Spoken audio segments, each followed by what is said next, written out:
7ই মে তৃতীয় দফা ভোটের আগে ফের একবার কংগ্রেসকে তীক্ষ্ণ আক্রমণ যোগী আদিত্যনাথের। 24-এ ফের একবার মোদী সরকার, আত্মবিশ্বাসের সঙ্গে বার্তা উত্তরপ্রদেশের মুখ্যমন্ত্রী। देश का सबसे पुराना राजनीतिक दल है। दुर्भाग्य से आजादी के बाद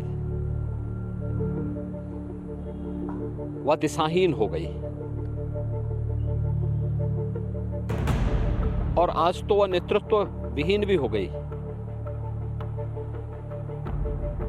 ये दिशाहीनता का ही दुष्परिणाम है कि कांग्रेस पार्टी के तमाम नेताओं ने लगातार भारत की सभ्यता और संस्कृति को कोसने, अपमानित करने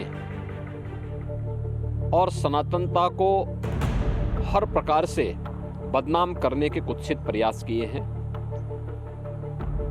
यूपीए सरकार के समय यही दुर्भाग्यपूर्ण स्थिति देखने को मिली थी जब कांग्रेस के एक वरिष्ठ नेता ने और उस समय के केंद्रीय गृह मंत्री ने भगवा आतंकवाद के नाम पर भारत की सनातन संस्कृति को अपमानित करने का प्रयास किया था और दुनिया के सामने बदनाम करने का भी कुत्सित चेष्टा की थी। यूपीए सरकार के समय जो नक्सलवाद था, लगभग 17 राज्यों में 115 से 120 जनपद ऐसे थे जो नक्सली हिंसा से बुरी तरह चपेट में थे। उस सरकार में आतंकवाद से, उग्रवाद से या नक्सलवाद से लड़ने की इच्छा शक्ति नहीं थी। यही कारण था कि देश में अराजकता थी, अव्यवस्था थी। पिछले 10 वर्ष में देश के अंदर सुरक्षा का एक बेहतर माहौल बना है। आतंकवाद की जड़ जम्मू कश्मीर में धारा 370 को मोदी जी के नेतृत्व में, गृह मंत्री अमित शाह जी के नेतृत्व में पूरी तरह समाप्त करते हुए जम्मू कश्मीर को विकास की मुख्य धारा के साथ जोड़ने का कार्य किया गया। पूर्वोत्तर के राज्यों का जो उग्रवाद था, जो अराजकता थी, उसको कंट्रोल करके उन्हें राष्ट्र की मुख्य धारा के साथ जोड़ने में सफलता प्राप्त हुई। नक्सलवाद जो यूपीए सरकार के समय 120 के आसपास जनपदों में फैले हुए थे, 17 राज्यों में, आज उसको नियंत्रित करते हुए देश के एक आध राज्य में 2-3 जनपदों तक मात्र सीमित होकर के रह गया है। और हमारा विश्वास है कि बहुत शीघ्र यहां से भी नक्सलवाद का अंत होगा। 7ই মে তৃতীয় দফা ভোটের আগে ফের একবার কংগ্রেসকে তীক্ষ্ণ আক্রমণ যোগী আদিত্যনাথের। 24-এ ফের একবার মোদী সরকার, আত্মবিশ্বাসের সঙ্গে বার্তা উত্তরপ্রদেশের মুখ্যমন্ত্রী। देश का सबसे पुराना राजनीतिक दल है। दुर्भाग्य से आजादी के बाद वह दिशाहीन हो गई और आज तो वह नेतृत्व विहीन भी हो गई। ये दिशाहीनता का ही दुष्परिणाम है कि कांग्रेस पार्टी के तमाम नेताओं ने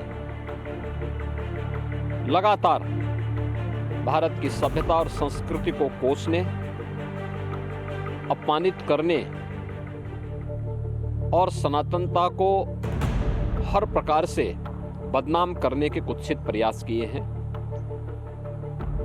यूपीए सरकार के समय यही दुर्भाग्यपूर्ण स्थिति देखने को मिली थी जब कांग्रेस के एक वरिष्ठ नेता ने और उस समय के केंद्रीय गृह मंत्री ने भगवा आतंकवाद के नाम पर भारत की सनातन संस्कृति को अपमानित करने का प्रयास किया था और दुनिया के सामने बदनाम करने का भी कुत्सित चेष्टा की थी। यूपीए सरकार के समय जो नक्सलवाद था, लगभग 17 राज्यों में 115 से 120 जनपद ऐसे थे जो नक्सली हिंसा से बुरी तरह चपेट में थे। उस सरकार में आतंकवाद से, उग्रवाद से या नक्सलवाद से लड़ने की इच्छा शक्ति नहीं थी। यही कारण था कि देश में अराजकता थी, अव्यवस्था थी। पिछले 10 वर्ष में देश के अंदर सुरक्षा का एक बेहतर माहौल बना है।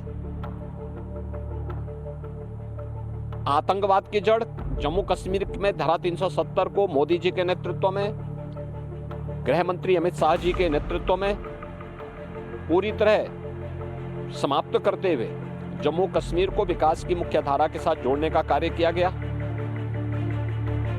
पूर्वोत्तर के राज्यों का जो उग्रवाद था, जो अराजकता थी, उसको कंट्रोल करके उन्हें राष्ट्र की मुख्य धारा के साथ जोड़ने में सफलता प्राप्त हुई। नक्सलवाद